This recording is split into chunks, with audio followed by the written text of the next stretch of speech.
update ng bayan. Maasahan anumang panahon. Magandang araw po sa ating lahat. Narito ang update sa lagi ng panahon ngayong araw ng Biyernes, July 26, 2024 at sa bagong low pressure area na potensyal na maging bagong bagyo sa mga susunod na araw. Ngayong araw, habagat na lamang ang dominanting weather system sa bansa. Unti-unti na ring mababawasan ng mga pag-ulan sa malaking bahagi ng bansa. Ngayong araw kaya asahan na unti-unti na ring gagandang panahon lalo na sa Luzon ngayong araw. Gayunpaman, ang southwest monsoon na pinalalakas ng dating bagyong Carina ay bahagyang magdadala pa rin ng mahihina hanggang sa katamtamang pag-ulan sa Ilocos Region, Abra, Apayao, Benguet, Zambales at Bataan, habang katamtaman hanggang sa malalakas na pag-ulan naman sa iba't ibang lugar sa kanlurang bahagi ng Luzon mula ngayong araw hanggang sa Sabado. Samantala sa paglayo sa bansa ng bagyong Carina, isang bagong low pressure area ang nabuo sa Pacific Ocean malapit sa Palau.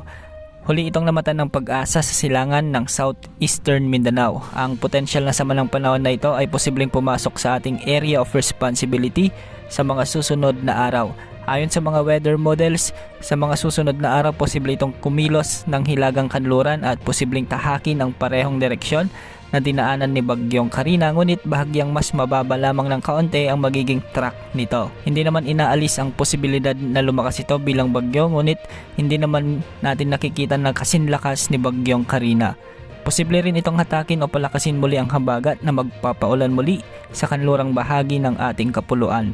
Kung sakali mang mabuo ito bilang bagyo, papangalanan ito ng Pag-asa bilang Bagyong Dindo, ang magiging pang-apat na bagyo na mabubuo at makapasok sa ating area of responsibility ngayong taon. Posible pa rin ang maraming pagbabago sa forecast na ito kaya umantabay sa mga susunod na update. Sa posibleng paglapit ng bagong potensyal na bagyo sa ating bansa, posible muli na makaranas ng katamtaman hanggang sa malalakas na pag-ulan ang maraming lugar sa bansa, lalo na yung mga sinalanta ng baha dulot ng habagat. Pinapayon natin ang ating mga kababayan na maging alerto at manatiling nakatutok sa mga balita ukol sa mga magiging lagay ng ating panahon. Yan ang update sa lagay ng panahon. Mag-ingat at maging alerto po tayong lahat. Ito po ang weather update ng bayan. Maasahan anumang panahon.